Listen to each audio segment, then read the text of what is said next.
If you want to walk on the water, you should get out of the boat. 마태복음 14장 22절에서부터 27절까지인데요. 우리 교독해서 한번 읽겠습니다. 예수께서 즉시 제자들을 재촉하사 자기가 무리를 보내는 동안 배를 타고 앞서 건너편으로 가게 하시고 무리를 보내신 후에 기도하러 따로 산에 올라가시니라. 저물매 거기 혼자 계시더니 배가 이미 육지에서 술이나 떠나서 바람이 거스름으로 물결로 말미암아 고난당하더라. 밤사경에 예수께서 바다 위로 걸어서 제자들에게 오시니 제자들이 그가 바다 위로 걸어오심을 보고 놀라 유령이라 하며 무서워하여 소리 지르거늘 예수께서 즉시 이르시되 안심하라 나니 두려워하지 말라. 아멘. 오늘날 우리 성도들이 신앙생활 하면서 종종 그 기적 같은 일을 체험한 사람들의 간증을 듣습니다. 그럴 때면 우리 마음에도 나도 저런 기적 같은 일들을 경험해 봤으면 좋겠다는 생각이 들지요. 물론 오늘날에는 예수님이 직접 기적을 베푸시면서 복음을 전하셨던 때처럼 기적 같은 일들이 그렇게 자주 일어나지는 않습니다. 또한 반드시 그런 기적 같은 일들을 경험해야 되는 것도 아니고요. 그런 신비한 체험을 많이 하는 사람이 신앙생활을 잘 하고 있는 것이다 라고 말할 수도 없습니다. 그러나 분명한 것은 오늘날도 그런 기적 같은 일은 분명히 일어난다는 것이고 또 그런 기적을 경험하는 것들이 맨날 쓰러지고 자빠질 수밖에 없는 연약한 우리 신앙생활에서 분명 필요한 부분이라는 겁니다. 문제는 그 기적 같은 일들이 내 일상에도 일어나기를 기대만 할 뿐 우리는 그런 기적을 경험하기 위해서 반드시 선행되어야 될 믿음의 결단은 하지 않는다는 겁니다. 그저 나도 물 위를 걷고 싶다고 아무리 간절히 소망하고 또 심지어 여러분이 그것을 위해서 간절히 기도해도요, 믿음으로 결단하지 않으면 그런 기적은 좀처럼 일어나지 않습니다. 하나님이 여러분의 기도를 듣지 않아서가 아닙니다. 하나님께서 그런 기적 같은 일들을 일으킬 능력이 없어서가 아니라 여러분들이 먼저 믿음으로 결단하지 않기 때문이라는 거예요. 새해를 맞이하면서 우리의 삶에도 이런 초자연적인 기적들이 꼭 있어야 되는 것은 아니지만 적어도 하나님의 살아 역사하심이 이 한 해 동안 계속 경험될 수 있도록 오늘 말씀을 통해 믿음의 결단을 하는 시간이 되시기를 주의 이름으로 축원합니다. 오늘 본문에 보면요, 예수님은 오병이어의 그 놀라운 기적을 경험한 제자들에게 곧바로 무엇을 경험하게 하느냐면 바닷가 가운데서 풍랑을 만나게 하세요. 예수님은 오병이어의 기적을 나타내신 후에 제자들을 먼저 앞서 보냅니다. 왜냐하면 이 수많은 군중들이 그 엄청난 오병이어의 기적을 보고서 더더욱 예수님을 쫓게 되었기 때문이에요. 22절을 보시죠. 예수께서 즉시 제자들을 재촉하사 자기가 무리를 보내는 동안 배를 타고 앞서 건너편에 가게 하시고, 예수님이 지금 제자들을 먼저 보내시고 자신도 서둘러서 자리를 뜨시려고 하는 이유가 있어요. 저 오병이어의 기적을 보았던 그 군중들이 예수님을 억지로 붙잡고서 그 예수님을 임금으로 왕으로 삼으려고 했기 때문이라는 거예요. 이 사건을 동일하게 기록한 요한복음 6장 15절에 보면요, 이렇게 말해요. 그러므로 예수께서 그들이 와서 자기를 억지로 붙들어 임금 삼으려는 줄을 아시고 다시 산으로 떠나가시니라. 오병이어의 기적을 본 군중들은요, 야, 저 예수야말로 우리가 기다리던 메시아가 맞구나, 그렇게 생각했어요.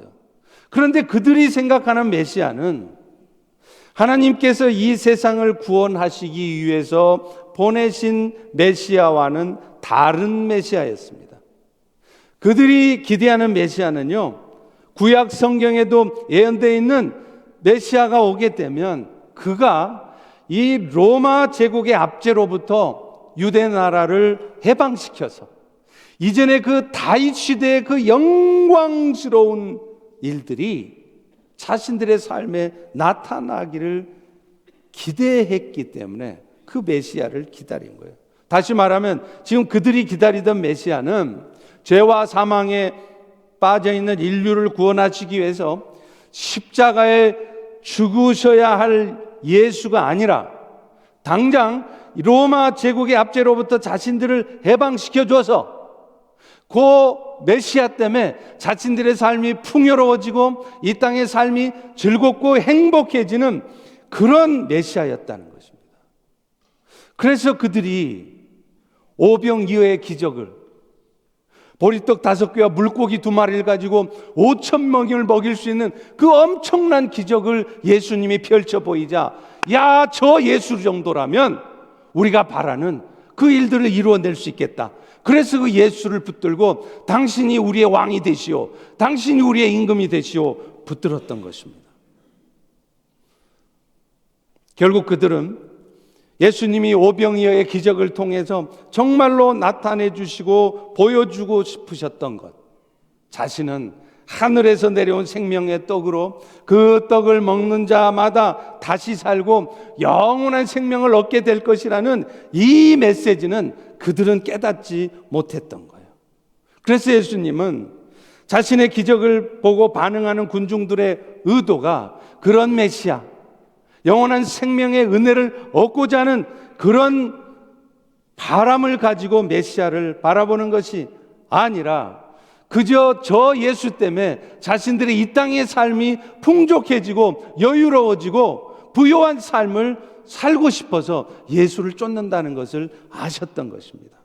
그래서 예수님은 그 자리를 속히 뜨려고 하신 거예요. 더 이상 소망이 없다는 거예요.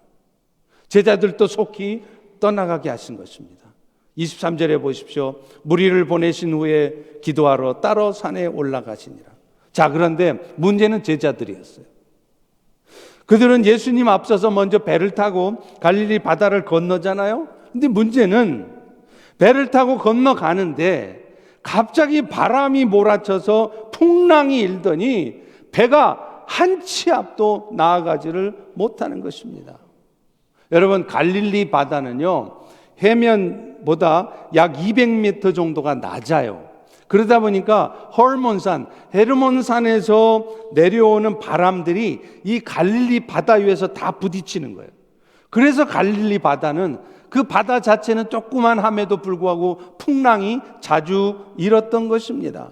근데 지금 제자들은 그 풍랑을 만나서 열심히 노를 젓지만 배는 좀처럼 앞으로 나가지 못하고 있는 것입니다. 24절에 보십시오.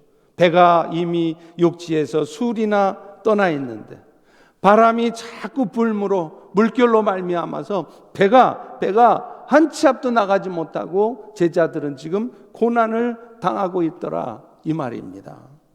여러분, 그렇다면 예수님께서는 이런 상황들을 통해서 제자들에게 혹은 이 자리에 앉은 우리들에게 무엇을 말씀하고 싶으신 것일까요? 왜 예수님은 그 오병이어와 같은 엄청난 기적을 경험하게 하신 다음에 곧바로 그 제자들에게 풍랑을 만나 한 치 앞도 나갈 수 없는 그 고통스러운 상황을 맞게 하셨냐, 이 말이에요. 예수님은 이 일을 통해 먼저 말씀하고 싶은 게 있었습니다. 그것은 주님을 따르는 길에는 오병이어의 기적과 같은 그런 축복되고 엄청난 일만 있는 것이 아니라 아무런 이유 없이 고난과 역경을 받아야 되는 일도 있다는 것을 말씀하시려는 거예요. 사실 제자들은요, 장차 예수님의 뒤를 위해서 앞으로 이 땅에 교회를 세워가고 또 세상 가운데 하나님의 나라를 확장해 가야 될 일을 감당할 사람들이잖아요. 그런데 그 일을 이루어 가려면 반드시 고난과 역경이 있다는 거예요. 좋은 일만 결코 있지 않다는 겁니다. 그런데 예수님을 멋모르고 따르던 제자들은요, 지금까지는 어땠느냐? 그야말로 룰루랄라요. 자기가 섬기고 있는, 자기들의 주인으로 모시고 있는 예수가 엄청난 기적을 베풀면서 병든 자를 고치고 귀신도 쫓아내고 5천 명을 먹이고, 그러니 제자들은 그 예수를 보면서 마음이 들뜨고 흥분된 거예요. 야, 저 예수를 따라다니면 수지 맞겠다. 그 예수 때문에 내가 정말 풍요롭고 행복한 삶을 살 수 있겠구나. 그런 마음이었다는 거예요. 그러나 여러분, 예수님을 따르는 길에는 그렇게 흥분되는 상황만 있는 것이 아닙니다.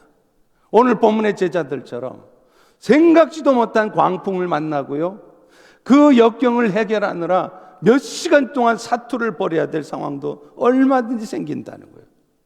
그래서 예수님도 제자들에게 말씀하시기를, 아예 들뜨고 흥분된 마음, 야, 룰루랄라 예수님 따라다니면 좋은 일만 생기겠구나, 야, 그런 마음을 아예 접도록 마태복음 16장 24절에 이렇게 말씀하세요. 누구든지 예수를 따라 살려거든 자기 십자가를 지고 예수를 따를 것이라. 예수님 따르는 삶을 살다 보면 모든 게 다 잘 되고 건강하고 자식들 다 잘 되고 그런 일이 없다는 거예요. 오히려 각자가 예수님 때문에 억울하게, 묵묵히, 힘들게 지어야 될 일들이 생긴다는 것입니다. 그런데 오늘날 많은 그리스도인들은요, 안타깝게도 예수님으로 말미암아 얻게 될 유익만 생각하지 그 예수님 때문에 받은 은혜에 합당한 삶을 살려고 하지 않는다는 거예요. 예수님의 은혜에 합당하게 자신들이 함께 감당해야 될 십자가를 지려하지 않는다는 거예요. 쉽게 말하면요, 오늘날 그리스도인들은 너무 편안하게 신앙생활을 하려고 한다는 거예요. 그래서 예수님 때문에 조금만 어려움이 와도, 예수님 때문에 내가 조금만 부담스러운 일을 겪게 돼도 금방 실망하고 금방 포기한다는 것입니다. 그러다 보니 어찌할 수 없이라도 자신이 감당하게 될 짐이 너무 무겁고 힘들잖아요. 그러면 도대체 예수님께서는 내가 이런 고통 가운데 있는 것을 알기나 하시는가, 그렇게 의심하기도 한다는 거예요. 그리고 마침내 어느 순간은요, 그래, 기독교 신앙이라는 것도 다 말짱 헛거야. 죽으면 천국 간다고? 다 이게 거짓말일 수도 있겠구나. 그런 생각까지 하게 돼요. 그야말로 어려서부터 쌓아져 왔던 신앙이 한순간에 무너져 버리는 것입니다. 어쩌면 이 자리에도, 몸은 이 자리에 와 앉아 계시지만 여러분 중에도 마음이 이런 마음 상태에 있는 분이 계신지 모르겠어요. 그러나 여러분 반드시 기억하십시오. 내가 겪고 있는 모든 힘든 상황들을 사실은 주님이 다 보고 계시고 알고 계신다는 거예요. 오늘 본문과 같은 내용을 다루고 있는 마가복음 6장 48절에 보면 이렇게 말해요. 바람이 거스름으로 제자들이 힘겹게 노젓는 것을 보시고, 예수님이 보고 있다는 거예요.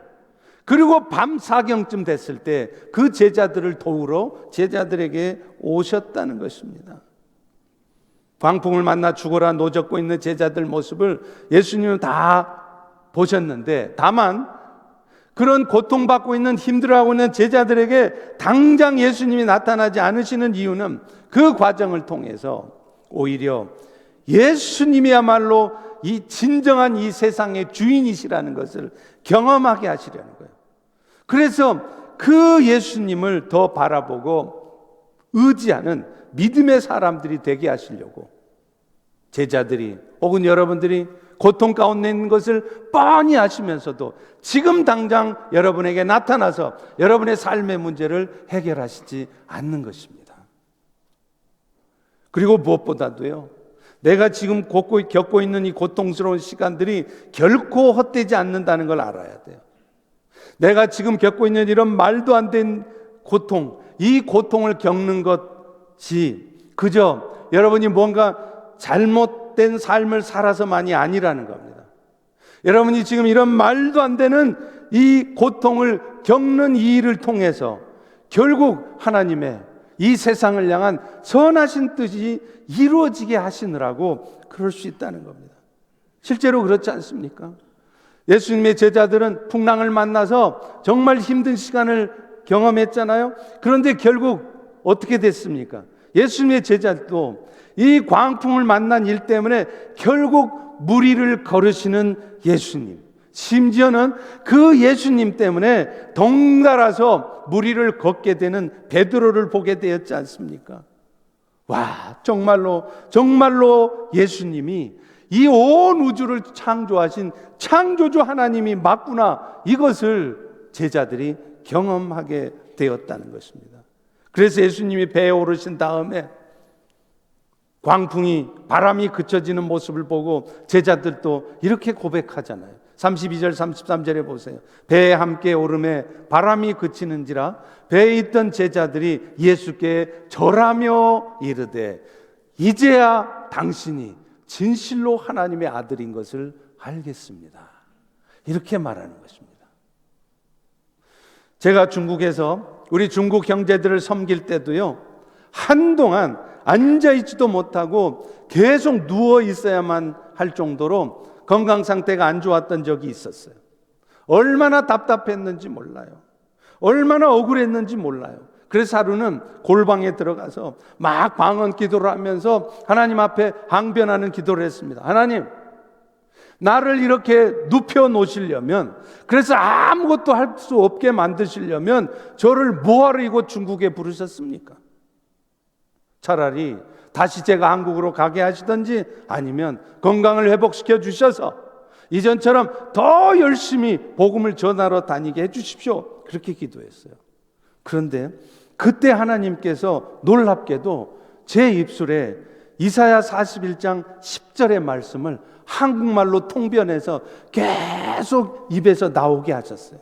두려워하지 말라, 내가 너와 함께 함이라. 놀라지 말라, 내가 너를 굳세게 하리라. 참으로 너를 도와주리라. 멈추려고 해도 멈출 수 없이 한 10분 동안 계속 입에서 이 말씀이 나왔을 때 저는 다시 한번 분명하게 깨달은 게 있었습니다. 아, 하나님이 정말 다 보고 계셨구나.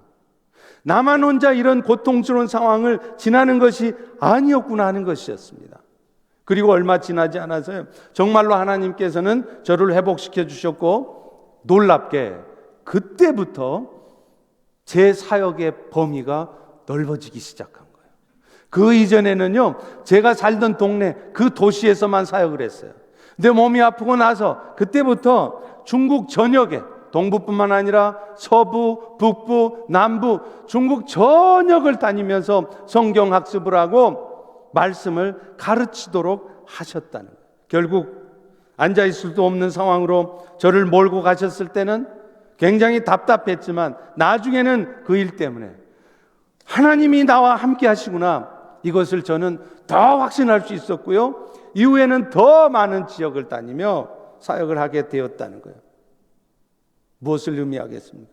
하나님께서 저에게 그런 고통의 시간을 갖게 하신 것은 저의 사역의 범위를 넓혀 주시기 전에 더욱 굳건한 믿음을 세울 수 있도록 저를 연단하는 시간이었다는 것입니다. 그런 의미에서 우리 하나님은요, 참 얄궂은 분이세요. 제 인생 사역에서 이렇게 보면요, 하나님은 저에게 뭔가 엄청난 축복을 주시려고 하잖아요. 그러면 그냥 주시는 법이 없어요. 항상 그 축복을 주시기 전에 먼저 저를 다루십니다.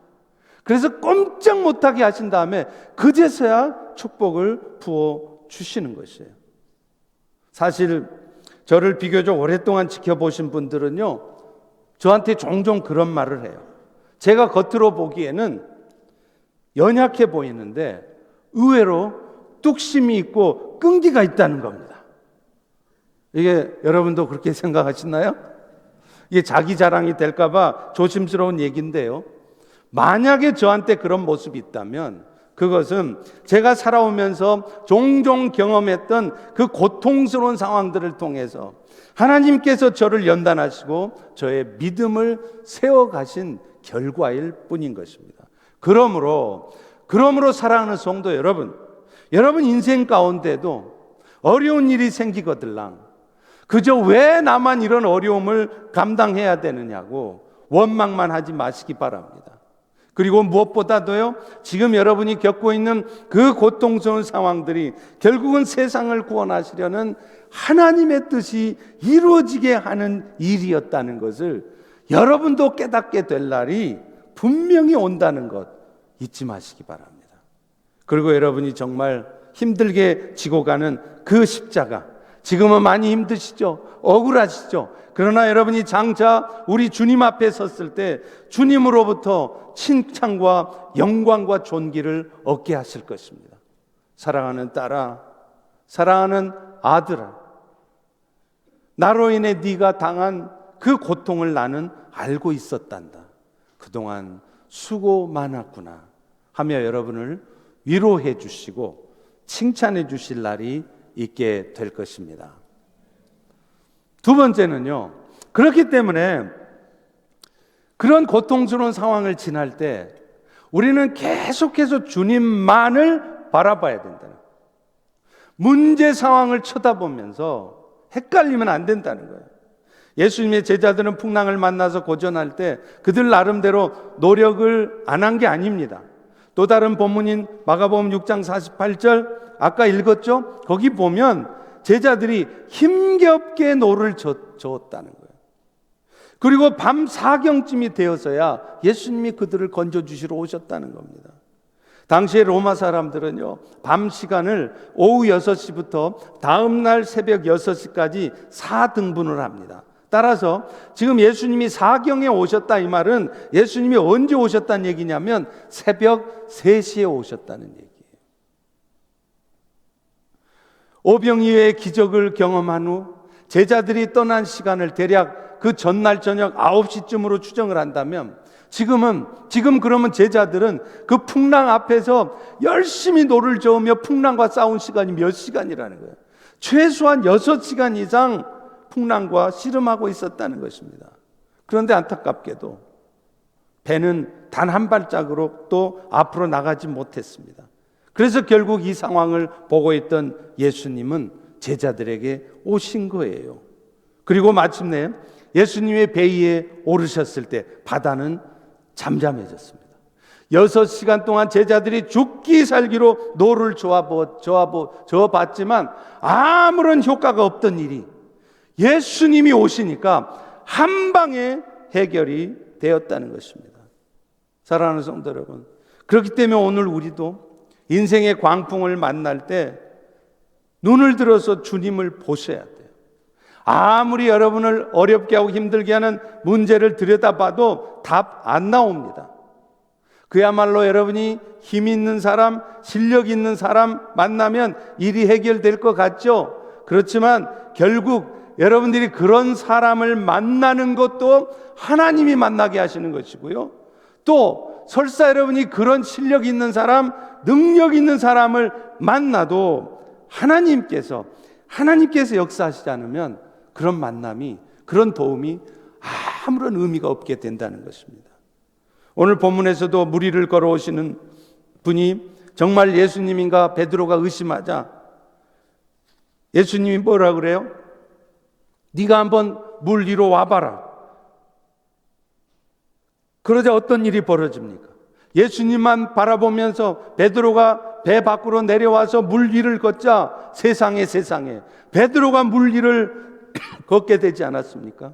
그런데 그렇게 물 위를 걷는 경험을 했던 베드로는 금방 다시 물에 빠지게 되었습니다. 그 이유가 뭐죠? 30절에 답이 있어요. 바람을 보고 무서워하는지라. 베드로가 예수님만을 바라보고 갔을 때는요, 어떤 풍랑이 몰아쳐도 어떤 위험이 있어도 물 위를 걸을 수 있었습니다. 그러나 그가 자신의 눈을 거센 바람과 파도에 드는 순간 물에 빠졌다는 거예요. 이 말씀은 분명 의미하는 바가 있다는 거예요.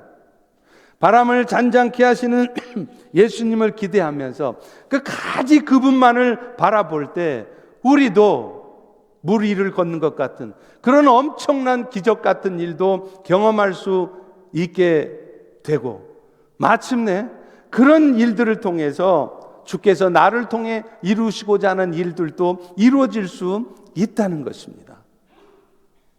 그리고 무엇보다도요, 그런 과정에서 우리에게 끝까지 필요한 것이 인내라는 것입니다.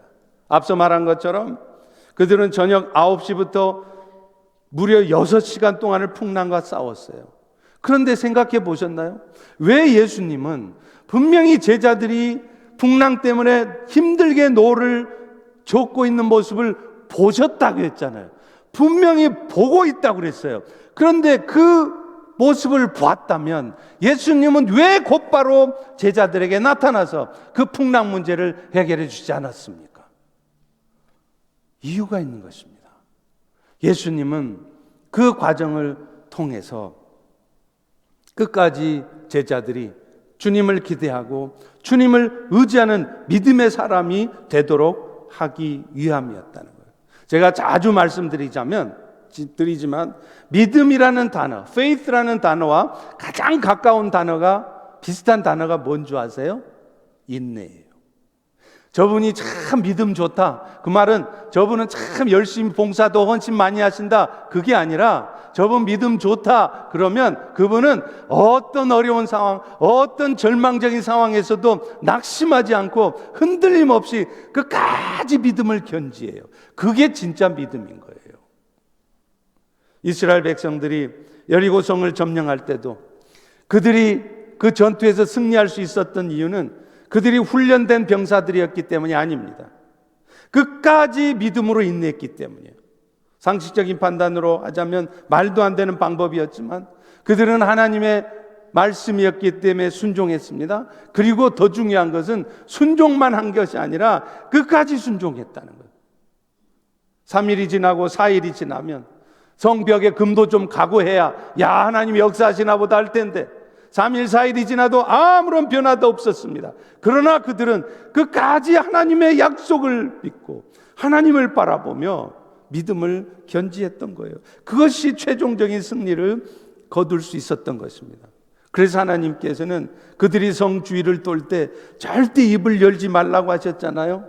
왜 그랬을까요?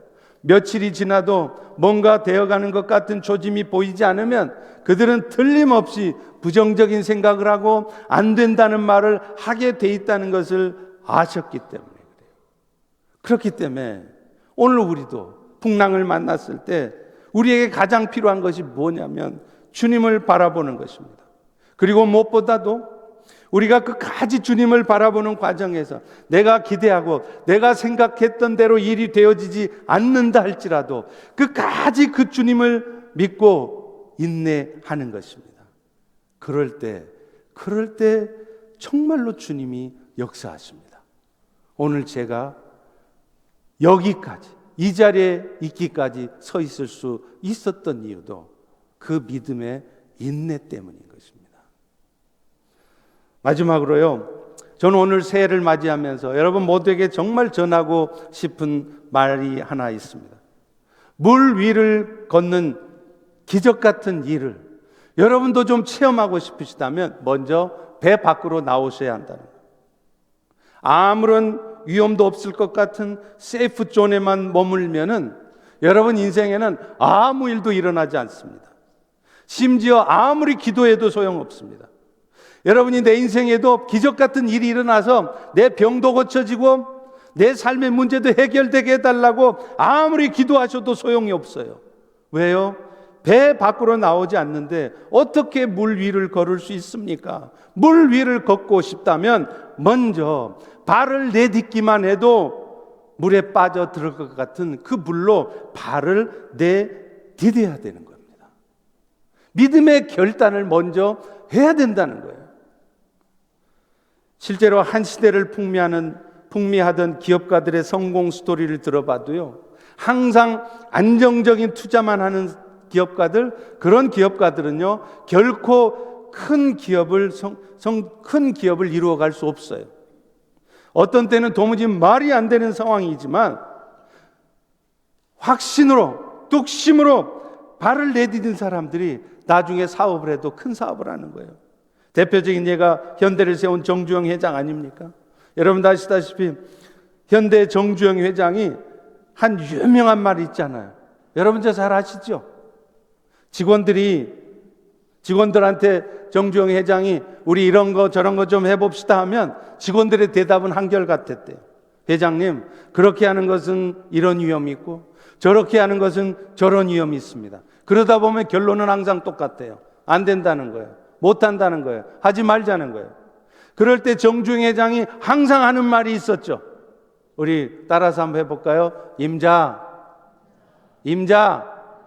해보기는 해봤어? 해보고 하는 소리야?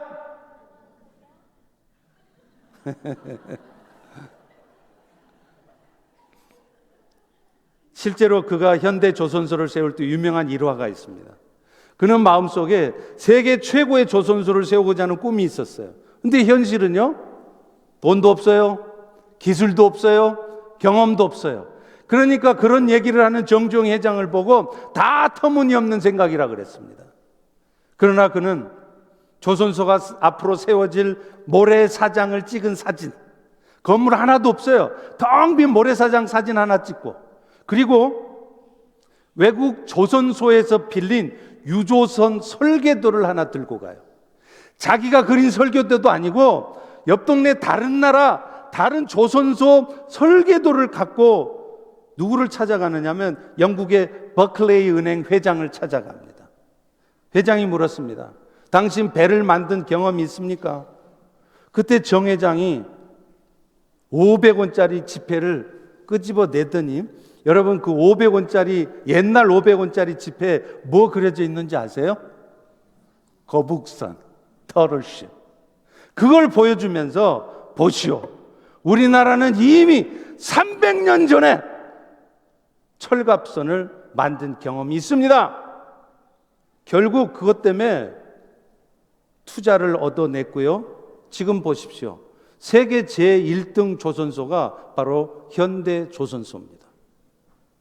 여러분, 예수도 안 믿는 정주영 회장도 그런 배짱을 가지고 있는데 하물며 온 세상의 주인 되신 하나님을 아버지로 두고 있는 여러분들이 어떻겠습니까? 그저 세이프 존에만 머물면서 맨날 안정적인 삶만 살려고 하면서 머물러 있지 마시고 배 밖으로 팔을 내디뎌 보시기 바랍니다. 그런데 안타깝게도 우리는요, 조금의 건강 위기만 와도요, 삶의 어떤 조그만 위기가 와도 아무것도 못해요.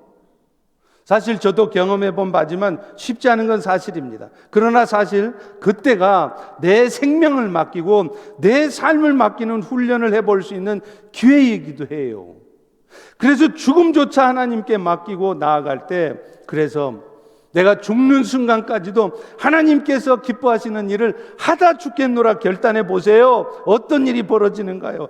정말로 그런 여러분들이 주님 보시기에도 걱정이 돼서라도 여러분을 고쳐내십니다. 여러분의 삶의 문제를 해결하십니다. 그런데 우리는 미리 겁을 먹는 거예요. 제가 요즘 건강이 좋지 않았어요. 제가 이럴 형편이 아니었어요. 스스로 무너져 있는 거예요. 그리고 설사 하나님이 우리를 고쳐주시지 않고 해결해 주시지 않는다 할지라도 그렇게 천국을 소망하며 죽음조차 두려워하지 않는 모습으로 살아갈 때 오히려 그런 우리의 모습을 보고 세상의 많은 사람들이 주의 은혜 앞에 나오게 되지 않겠습니까? 제가 선교사로 있을 때요, KWMC의 초청으로 미국 시카고에서 열리는 선교대회에 참석한 적이 있어요.